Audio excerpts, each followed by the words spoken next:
Rural America.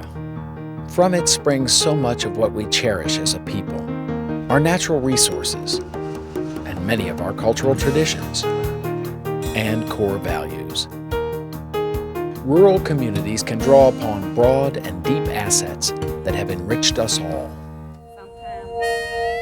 Yet many rural communities face daunting challenges to their health and vitality and have yet to feel the uplift our economy has generated elsewhere.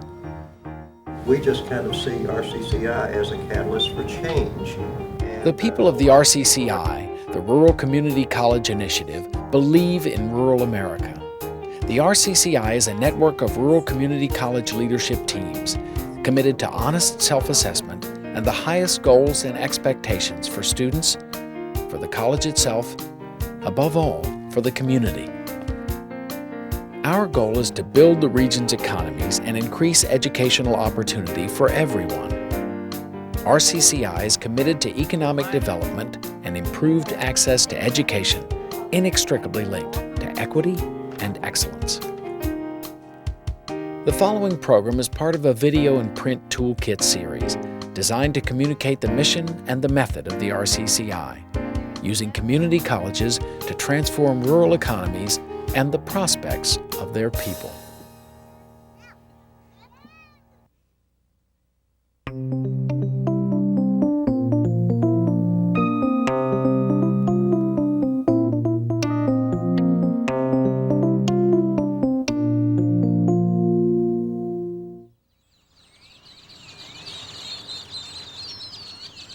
As sure as we wake and breathe, we'll buy, sell, or make something in a day's time. We're all part of the creating and exchanging of things that support and add meaning to life, otherwise known as the economy. A healthy economy creates jobs, raises incomes, generates wealth, then reinvests that wealth in the region.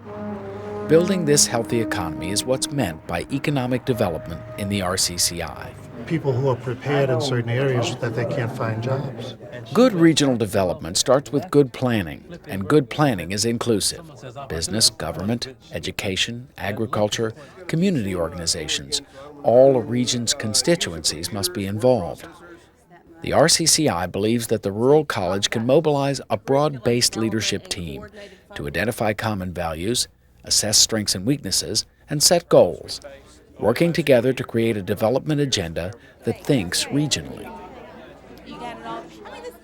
Rural economic development often involves a competitive my town or my county mentality.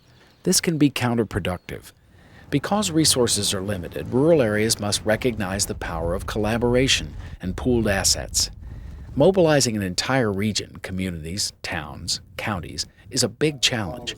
Agreement on a vision may not be easy, but it's the start. No, see, what's thrown the... That is, in fact, one of the toughest challenges. How do I start? And you start first by understanding your own economy, because it is easiest to build on what you have. And then next, understanding, in fact, what is happening to the outside world. And in fact, what is happening to my region.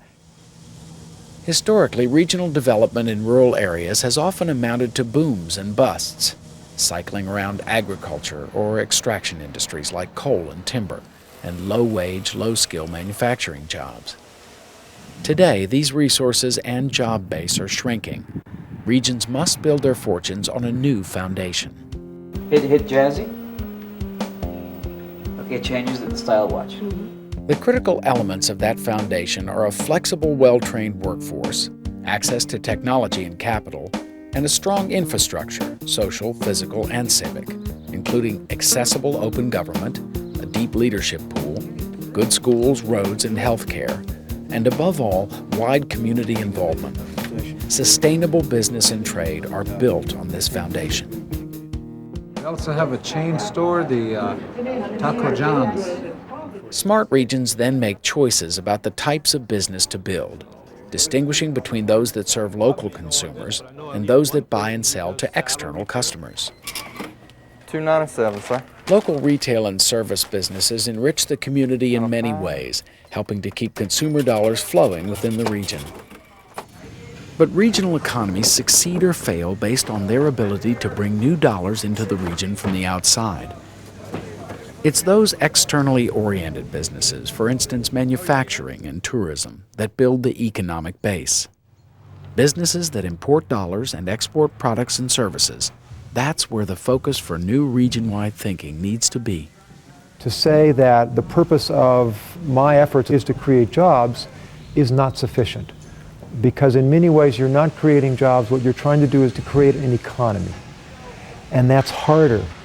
Trying to choose between different layers of the economy and saying what I want to create are base jobs that will bring income into the area, that's the important choice.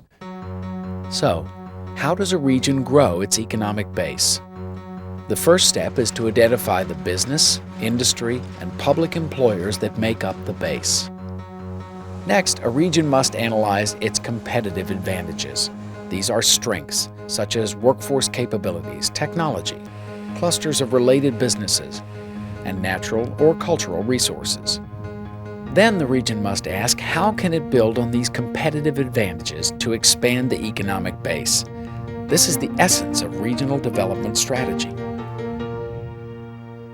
For example, in rural southwest Texas, they consider as a competitive advantage a cluster of firms that work on aircraft. Strategies would be to grow this cluster by improving the network of regional suppliers and support businesses, or to facilitate the firm's sharing of marketing and technology. In the stories that follow, we'll examine strategies developed in Western North Carolina by Handmade in America and in Michigan's Upper Peninsula by Northern Initiatives. These nonprofit organizations were created to support regional development, and both began by focusing on artisans and crafters. Handmade continues to pursue that strategy. Northern Initiatives targets small and medium-sized firms with competitive advantages in the region's industrial sector.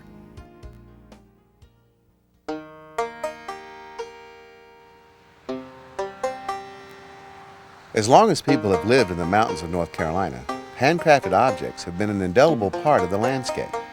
Yet crafts today reflect more than the vestiges of traditional folkways in the region. Western North Carolina has the fourth highest concentration of professional craftspeople in the nation. More than 4,000 crafters create objects from wood, metal, clay, and fiber.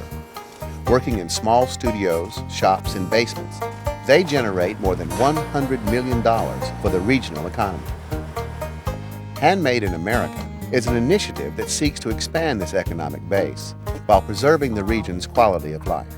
Handmade in America is a regional community project where we have pulled together people from all over Western North Carolina to look at the issues dealing with crafts and how we can promote crafts in this area to the benefit of the craftspeople as well as all the people in the region. Handmade's work is wide-ranging, from providing crafters with business training to infusing art into the public schools to revitalizing the main streets of small towns. Through all this and more, Handmade has emerged as an alternative to the state's industrial recruitment efforts. From the years 1989 to 1992, there was not one new manufacturing facility recruited in Western North Carolina, whether it employed 5 employees, 10 employees, or 200. And we began to determine that probably we needed a different approach.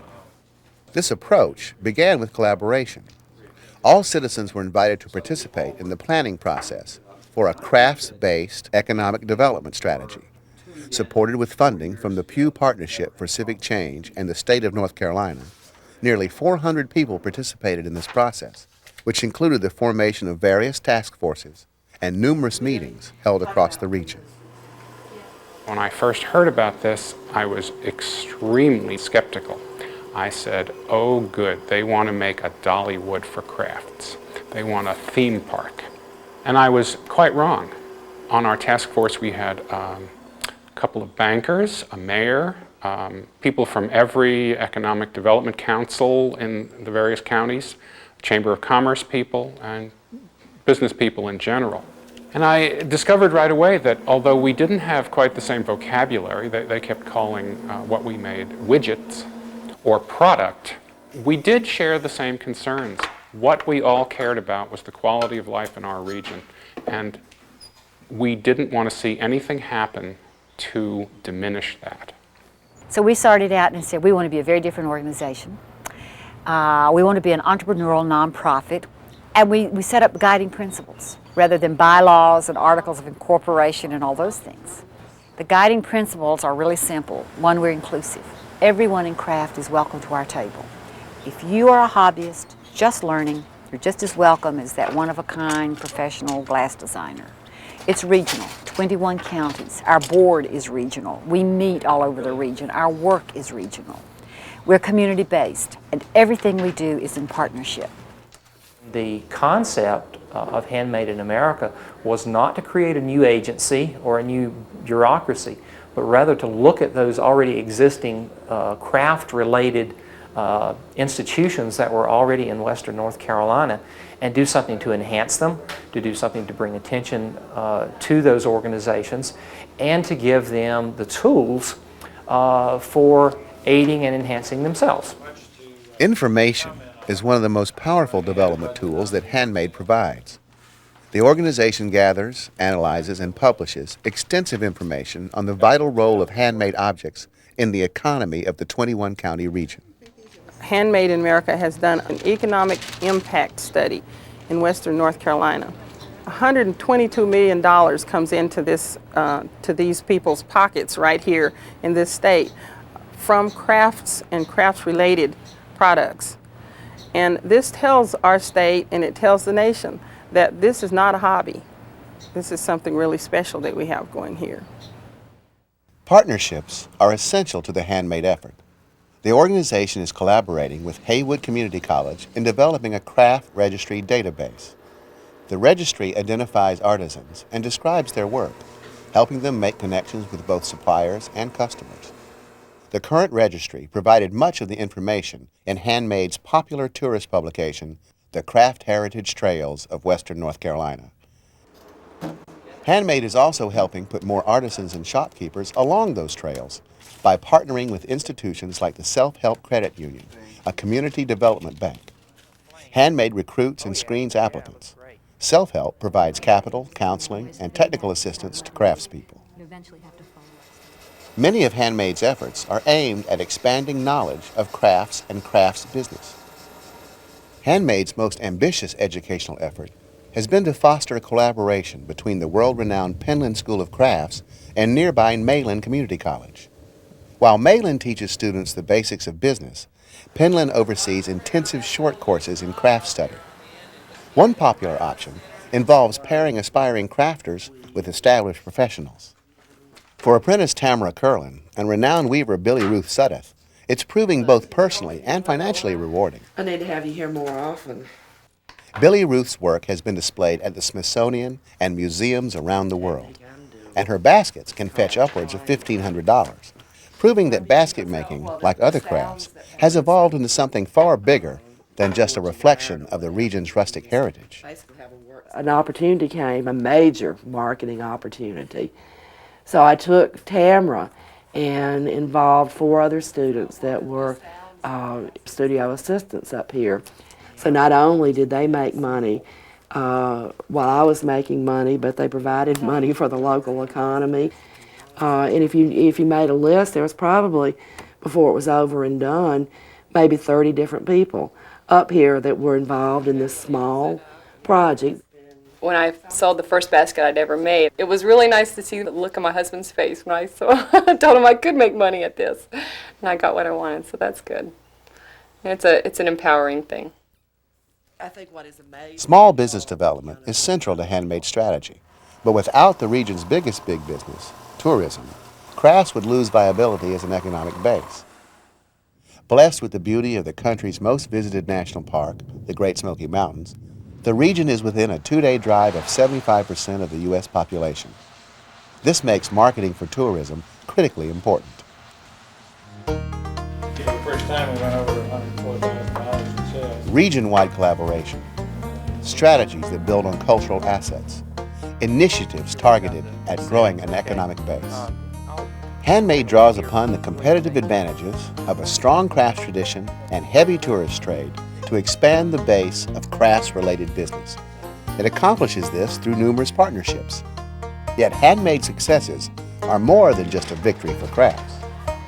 This was not an economic development strategy based on crafts alone. What it was, more importantly, was a community development strategy, and it was a way of assessing what the strengths and resources of our community are and best utilizing them to the benefit of the largest number of people in the region.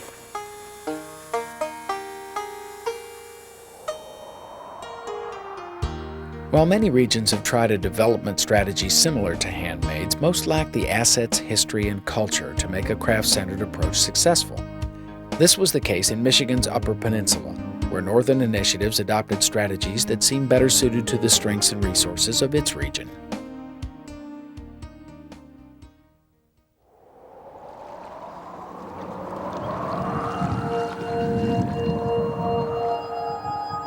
Well, the history of the Upper Peninsula is pretty simple. It's a peninsula whose fortunes were really quite dependent upon mineral extraction and the forest products industry. You know, for the past 100 years, it is an economy that's been really outside of its own control.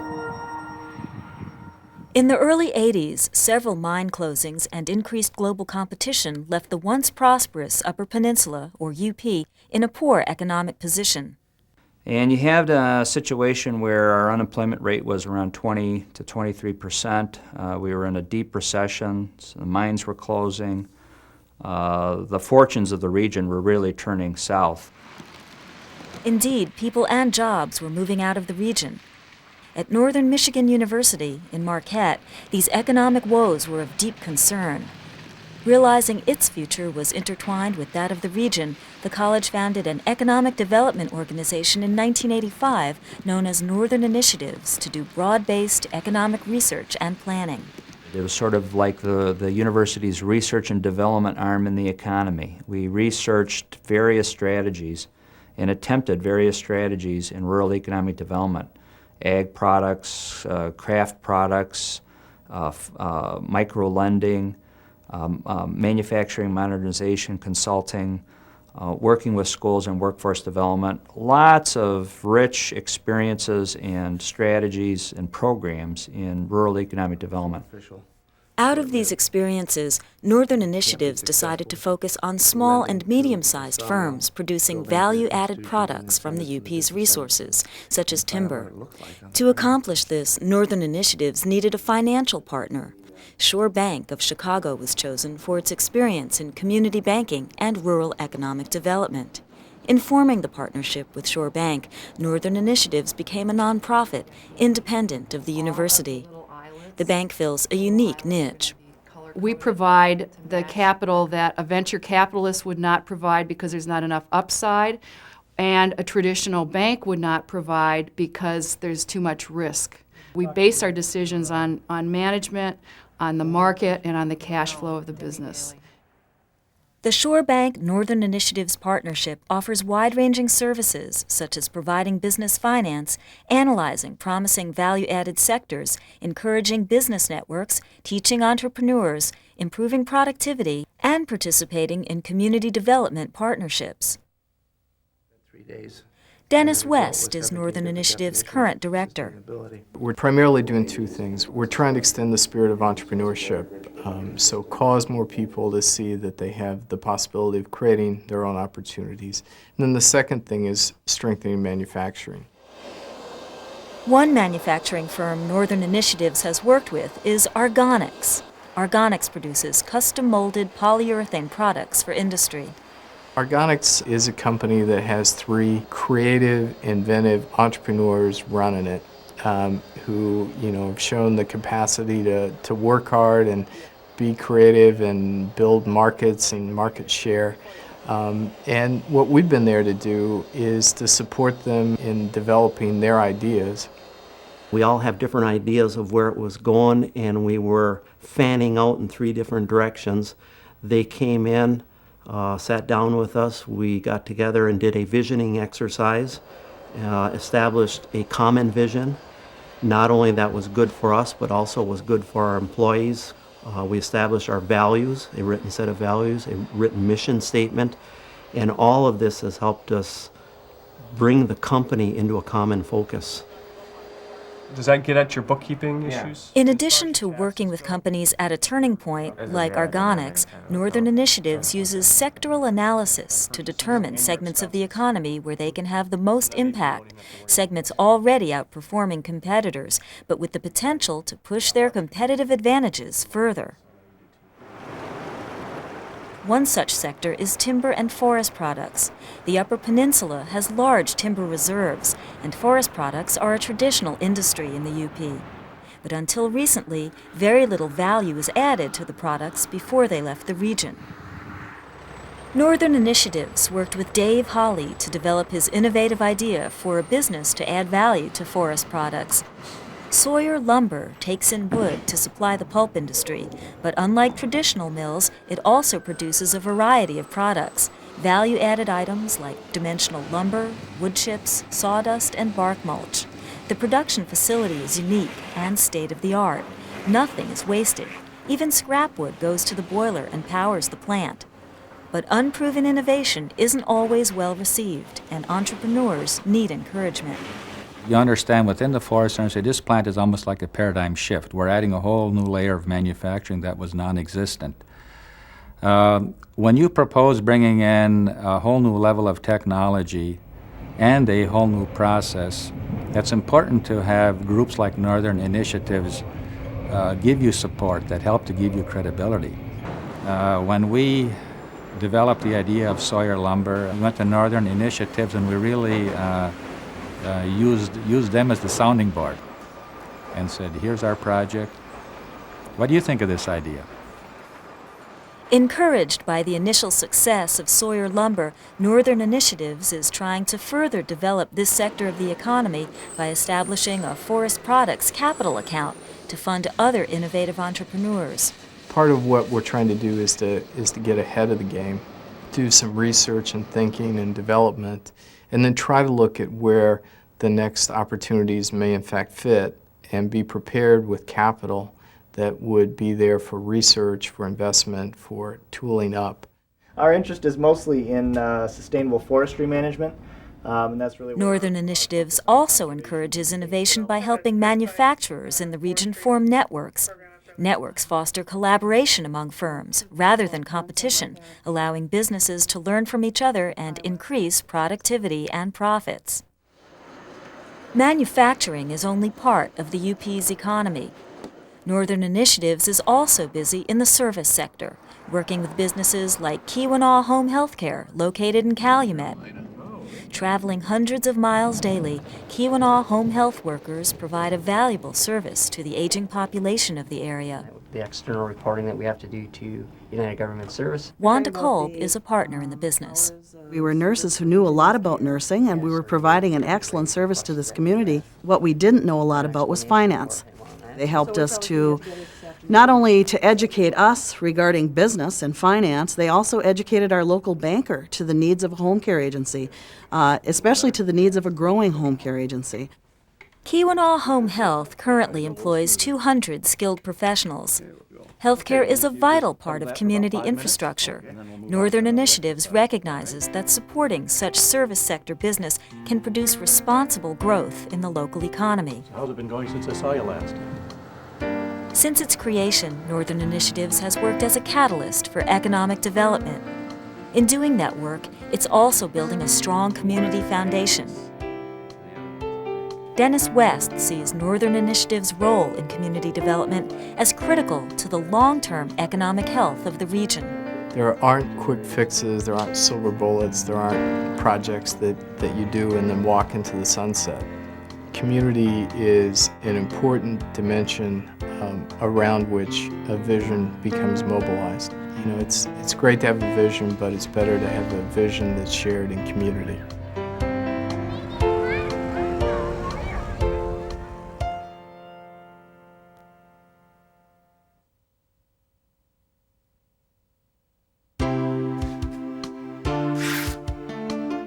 Opportunities for people to start and operate profitable business, do productive work, raise their standards of living, creating jobs, raising incomes, generating wealth, reinvesting that wealth in the region's businesses, people, institutions.